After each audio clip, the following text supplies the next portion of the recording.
ఎర్రజెండా రెపరెపలు, విప్లవ గొంతుల సవ్వడి, ఎన్కౌంటర్లు, నిర్బంధాలు, కార్మిక పోరాటాలతో యాక్టివ్గా ఉండే మావోయిస్టులు కనుమరుగు కాబోతున్నారా? వరుస ఎదురుదెబ్బలతో మావోలు అల్లాడుతున్నారా? మావోయిస్టు పార్టీ అగ్రనేత నంబాల కేశవరావు ఎన్కౌంటర్ ఘటన మరవకముందే మరో కేంద్ర కమిటీ సభ్యుడు 10th లక్ష్మీ నరసింహాచలం అలియాస్ సుధాకర్ ఛత్తీస్గఢ్ ఎన్కౌంటర్లో మృతిపై మావోలు తలడిల్లుతున్నారా? మావోయిస్టు పార్టీలో ఏం జరుగుతోంది?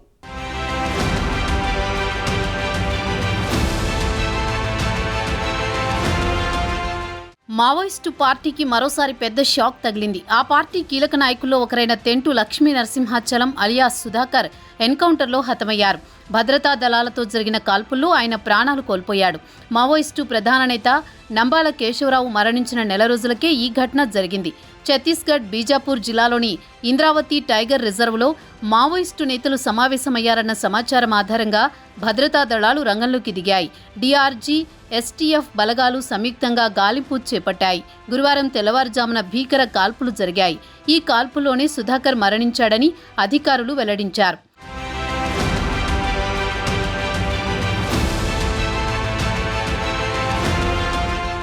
సుధాకర్ అనేక పేర్లతో మావోయిస్టు వర్గాల్లో ప్రసిద్ధి చెందాడు. గౌతమ్, ఆనంద్, చంటి బాలకృష్ణ, రామరాజు, సోమన్న లాంటి మారుపేర్లతో ప్రచారంలో ఉన్నాడు. ఏలూరు జిల్లా సత్యవోలు గ్రామానికి చెందిన సుధాకర్ గత 4 దశాబ్దాలుగా ఉద్యమంలో ఉన్నాడు. ప్రభుత్వంతో 2004లో జరిగిన శాంతి చర్చల్లో కూడా పాల్గొన్నాడు. ఆయనపై ప్రభుత్వం కోటి రివార్డు ప్రకటించింది. ఈ ఎన్కౌంటర్పై బీజాపూర్ ఎస్పీ డాక్టర్ జితేందర్ యాదవ్ స్పందించారు. సుధాకర్ మృతి నిజమని తెలిపారు. కాల్పులు జరిగిన ప్రాంతంలో భారీగా ఆయుధాలు, పేలుడు పదార్థాలు స్వాధీనం చేసుకున్నారు.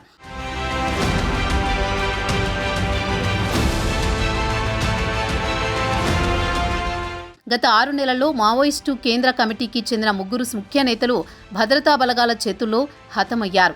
ఇది మావోయిస్టులకు పునరుద్ధరించలేని దెబ్బగా మారింది. 3 వారాల వ్యవధిలోనే ఇది రెండో పెద్ద ఎదురుదెబ్బ కావడం విశేషం. ఇంద్రావతిలో మరికొందరు మావోయిస్టు అగ్రనేతలున్నట్టు అధికారులు భావిస్తున్నారు. తెలంగాణ రాష్ట్ర కమిటీ మాజీ ప్రెస్ ఇన్ఛార్జ్ బండి Prakash, special zone leader Paparao కూడా అదే ప్రాంతంలో ఉన్నట్టు బస్తర్ ఐజీపీ సుందర్రాజు తెలిపారు. ప్రకాష్పై 25 లక్షలు, పాపారావుపై 20 లక్షల రివార్డు ఉంది. అయితే వీరిద్దరి ఆచూకీ ఇంకా తెలియాల్సి ఉంది. భద్రతా బలగాలు గాలింపును ముమ్మరం చేశాయి. ఒకదాని తర్వాత ఒకటి మావోయిస్టులకు ఎదురయ్యే ఈ విధమైన ఘటనలు ఆ పార్టీలో ఆత్మవిశ్వాసాన్ని దిగజారుస్తున్నాయి. భద్రతా బలగాలు దాడులతో మావోయిస్టుల్లో కలకలం రేగుతోంది.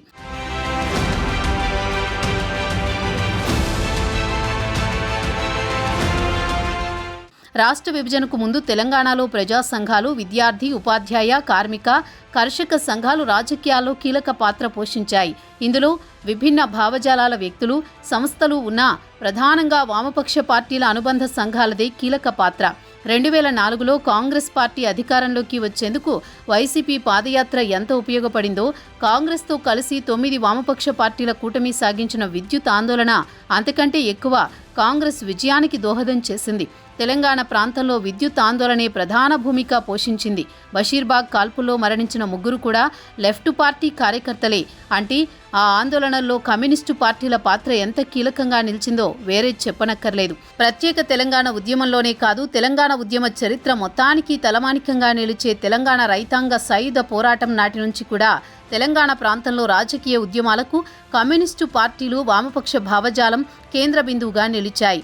అయినా ప్రజా పోరాటాల నిర్మాణంలో, ప్రజా ఆందోళనలకు నాయకత్వం వహించడంలో అగ్రభాగాన నిలిచిన కమ్యూనిస్టు పార్టీలు ఎన్నికల రాజకీయంతో పాటు అడవి పోరులోనూ వెనుకబడిపోయాయి.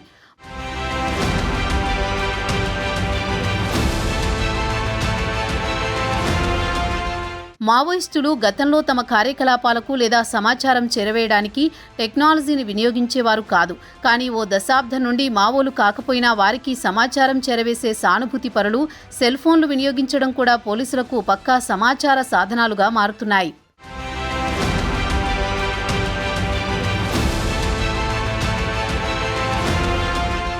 ఆపరేషన్ ఆపరేషన్ కగార్, ఆపరేషన్ కర్రెగుట్టల పేరుతో మావోయిస్టు ప్రభావిత ప్రాంతాల్లో దాడులు చేస్తోంది. తమతో చర్చలు జరపాలనే మావోయిస్టు పార్టీ ఇదివరకే విజ్ఞప్తి చేసినా ఆ అంశాన్ని కేంద్ర ప్రభుత్వం పట్టించుకోలేదు. ఈ మేరకు మావోయిస్టు ప్రభావిత ప్రాంతాల్లో ప్రత్యేక ఆపరేషన్లు నిర్వహిస్తున్నారు.